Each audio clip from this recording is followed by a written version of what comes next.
जब मनुष्य इस संसार में जन्म लेता है, तब वह खाली हाथ आता है और खाली हाथ ही चला जाता है। लेकिन बीच का जो समय है, वही सबसे महत्वपूर्ण है, क्योंकि उसी समय में वो अपने असली उद्देश्य को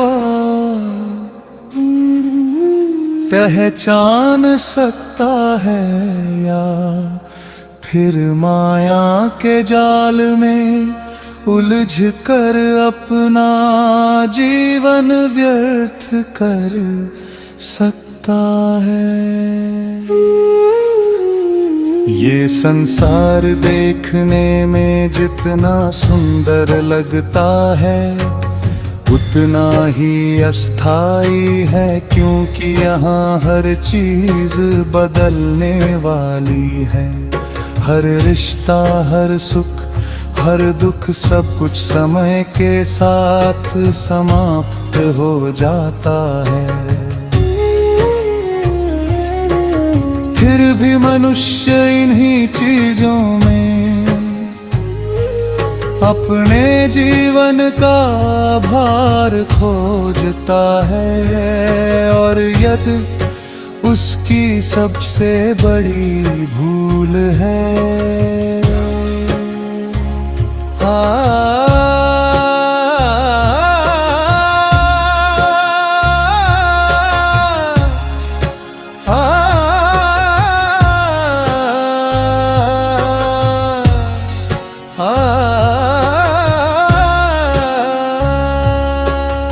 आत्मा थकी हुई है, क्योंकि उसने अनगिनत जन्मों से इस संसार में भटकते भटकते अपनी असली पहचान खो दी है। वह भूल गई है कि उसका असली घर कहाँ है, उसका असली मालिक कौन है। जब तक आत्मा अपने मूल स्थान को नहीं पहचानती,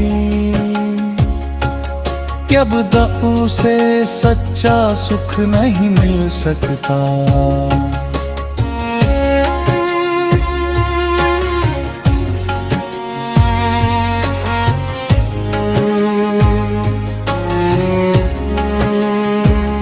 इस संसार के सारे सुख केवल कुछ समय के लिए है, लेकिन आत्मा का सुख शाश्वत है, जो केवल परमात्मा के नाम में छुपा हुआ है।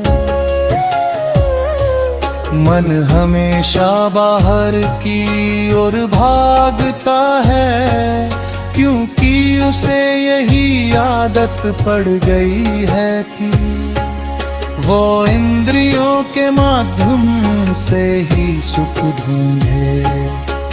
लेकिन जो सुख इंद्रियों से मिलता है, वह कभी स्थायी नहीं होता। आज जो चीज हमें खुशी देती है, वही कल हमें दुख दे सकती है। इसलिए संत महापुरुष हमेशा कहते हैं कि अपने मन को भीतर की ओर मोड़ो, क्योंकि असली खजाना बाहर नहीं, बल्कि अंदर छुपा हुआ है। जब मनुष्य सच्चे गुरु की शरण में जाता है, तब उसके जीवन में एक नई शुरुआत होती है। गुरु से यह समझाते हैं कि ये शरीर केवल एक साधन है, असली लक्ष्य आत्मा को उसके स्रोत से मिलाना है।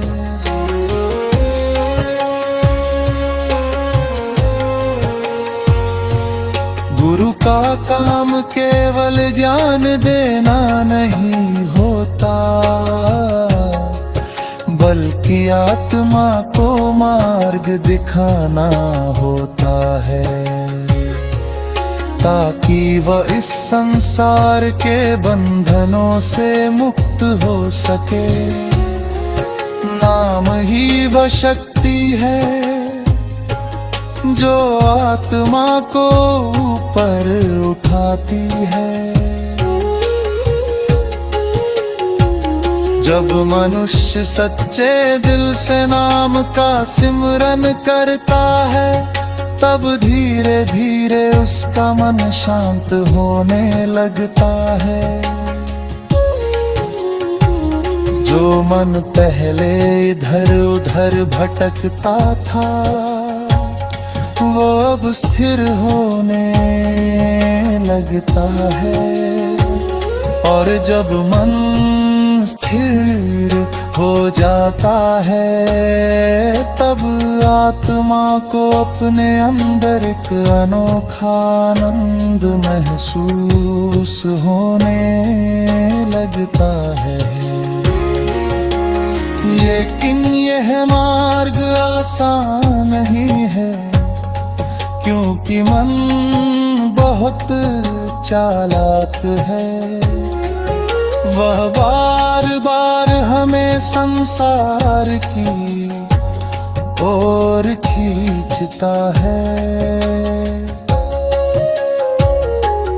कभी इच्छाओं के माध्यम से,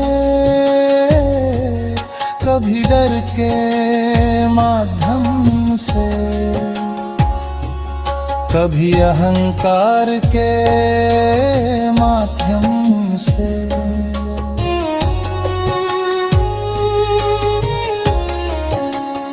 इसलिए इस मार्ग पर चलने के लिए धैर्य और विश्वास की बहुत आवश्यकता होती है। जब हम सच्चे मन